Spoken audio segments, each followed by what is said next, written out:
This week, some good games, Brent, some good things to watch. The playoff rankings obviously are now out, so we got those and starting to fill in some dots. And then this week will go a long way. And I think this week has several teams that are in the college football playoff picture that will be out. And whether you be LSU, Bama, and then I think Ole Miss, if Ole Miss loses to Georgia, I think they're gone. So some good games with some college football implications. The Ole Miss Georgia game is one where what's interesting about the Ole Miss team specifically is if some things went their way a little bit more so against LSU, or if LSU didn't, Nussmeier didn't make amazing plays in that game, they're sitting here with one loss and feeling really good about themselves. And also Jackson Dart's probably in that sort of Heisman conversation where he's maybe not as much now, but I think this is one of those games where if he comes in and balls out big time, you might be, because of the stats he's put up and then them getting a big win, you might see his name get back in that realm. But this is one where which quarterback takes care of the football kind of game. Well, and listen, Jackson's fiery. He's got some swag. He's an elite competitor. He's a cool dude. You can tell, like his team loves him. And basically every game for them has been very similar. If he completes that deep ball in this offense with the amount of space that they create, they're not a great offensive line. Like they're very average up front, but because of his ability to run the football, his ability to move, the weapons on the perimeter, the system in which Lane Kiffin kind of goes together, and then the tempo in which they can cause problems with communication, Georgia's defense has been very hit or miss, and the pass rush and the pressure on the quarterback has been hit or miss. This is an opportunity where I feel like they've got to assert themselves, and they got to dominate this football game. Like it is on the defensive line up front, and you're going to have to rotate bodies because they're gonna play fast, and they're going to get first downs because Jackson Dart's legs is a big part of it. But I feel like this is a big show me for the Georgia defense. Like show me you're elite. Show me you can show up week in and week out and not have those inconsistencies. The deep ball point is the perfect point for what this offense has become, because if they hit those like they did against Arkansas and then obviously earlier in the season, you're in the high 30s and above. They didn't against Kentucky. He was 1 of 7 against Kentucky. Last year against Georgia, 1 of 6 on 20-plus yard throws. He actually has one of the better passing grades in the country overall, as well as just in the clean pocket. So Dart's been lifting his game, but do those deep ball completions get had? Because then, like you said, it sets up the tempo. But the running game they're not a movement line at all. No, it's kind of like I liken it to Le'Veon Bell with the Steelers, where it's just kind of patient, and then maybe the defense screws up and I pick a hole. But anyway, so are you reading your phone and checking something? Yeah, I'm actually with checking. What we just getting this thing. I got a text from our producer buddy, homeboy, and the woman of Kobe Young, and Kobe Young's the wide receiver for Georgia that got suspended. Not Rob Thomas. Rob Thomas got kicked off to start the season, but Kobe Young, probably their best playmaker out wide, big, huge target, 6'4" wide receiver.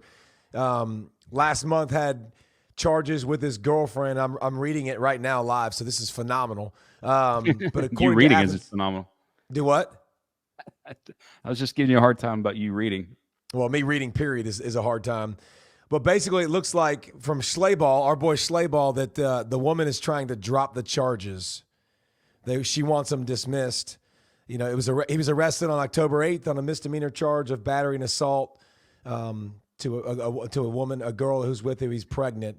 And the 20-year-old described herself and told police she went to his apartment to discuss their relationship, and then she said something bad happened, and now obviously retracting the statement. And I'll say this, Brent, that could be enormous for Georgia, like absolutely enormous, because what they're missing on the outside is a guy like that. He's a difference maker. He is not, the most twitchy guy in the world that's going to go smash people with speed. But he's a guy that you know exactly what you're going to get, and that's contested catches. That's 6'4", long, big body, playmaker. They're missing him. This offense, like when I saw him in spring to start the season, Brent, I said the dude will have 10 touchdowns. I guarantee it. Like just because the frame and the body and the opportunity. And he was well on his way to being able to do that, but got kicked off the team. And this would be interesting for Georgia. Obviously, it's not going to affect this week, but that's the kind of guy you want back for sure. Yeah, who knows in terms of what that means and what it actually becomes. But speaking of stopping the Georgia offense, Ole Miss's defense has played much better this year. Walter Nolan, his impact on the defensive line to me is very much an exponential one where he's made a lot of other guys better. If you look at some of the transfer guys that they've got, Chris Paul Jr., Princely, Umami Ellen from Florida. Trey Amos from Bama, Banks from South Alabama, all these guys who were solid where they were previously have just like a rising tide lift all boats, putting a bunch of good players together. It's kind of like if you went from having me as your point guard in basketball to someone that could actually really do things and you had other better players around you. I've actually done that. Makes you a better basketball player. I've done that in our pickup leagues. When we got rid of you, we got better. No, I think it's called me getting older. Yes, I think that you're exactly right. Like this is where Ole Miss spent their money. This is where they spent their money. They spent in the transfer portal on, getting that defensive line solidified because it's been a huge weakness, and that's their defense has been awful. And so being able to say now, we addressed all of these. And I said this last week, Brent, and it's going to 100% come true, I promise. All of these guys up front are getting drafted. Like, their starting defensive line are all going to the NFL. Like, they're that good. And they pressure the quarterback. They got like 200 and something pressures this year. Yes. Like, Georgia has 120. They got like 220 Ole Miss. Georgia has 123. Like, the difference is stark. Like, they've been wrecking the run, and they've also been wrecking passers and QBs. And so if they can own this football game, we already know Georgia's not been able to run the football consistently. That's been a theme throughout the season. Carson Beck under pressure, turnovers last week. Like, it's going to come down to the Georgia's offense and can they score? And it's all, by the way, it's also at Ole Miss, which is going to be rocking. Like, it's going to be a crazy place. Like, they know their season's on the line. Here's the thing. Here's the bottom line. If Georgia plays their best game, they're better.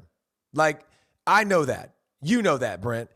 If Georgia plays their best game and Ole Miss plays their best game, they're better. We haven't seen Georgia play a really good, complete game. The crazy thing is they're continuing to still win. And I'm going to argue this, and this is going to drive you, Brent Rollins, crazy, because we've been talking about this for years and years. We wanted Kirby to open it up. We wanted Kirby to be that guy that chucks the pill all over the yard. Evolve like Nick Saban. Evolve with Tua. Evolve with these guys. I don't think you need that with this defense. This is a good defense. By the way, offenses in college football, QB play is not good right now. It's very inconsistent. Offenses are inconsistent. This is an old school type thing. And if this game's close in the second half, this is what Georgia does. They win. They win those games because of body blows and toughness. And that's what I think we're going to see with Ole Miss. Like, I think it's going to be a close game. I think it'll be a low-scoring game. Yeah. But at the end, who do you trust to make plays? And Ole Miss is getting there, right? Like, they've slowly, back-to-back 10-win seasons, like, they're getting to the edge. If they win this game, I think they're in the playoffs because I looked at their schedule. They play Trey Florida Harris and Mississippi State. Like, they're in. This is it. At home, this is the time. Like, this is the time for Ole Miss to step up and to shut everybody up who's been haters on them and make a big game happen. All right, so I have a question for you before we move on to the next game.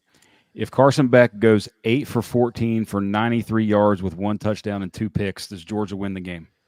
Yes, because this year that's all that's happened is when he's played bad, they've won. No, they don't win. Like, you can't. The reason I asked those specific numbers, those were David Green's numbers when you guys beat Ole Miss 35-15. Yeah, but what was Veron Haynes' numbers? I bet Veron rushed for 220. 26 for 192 and 2 touchdowns. Yeah, Veron owned the line of scrimmage. Brett Rollins, I saw the post, by the way, you put up there with Jermaine Phillips' pick 6 and a fat 3-technique defensive tackle in there doing a spin move. Me and my heyday. Huge pads. Well, you and your huge pads. Big pads.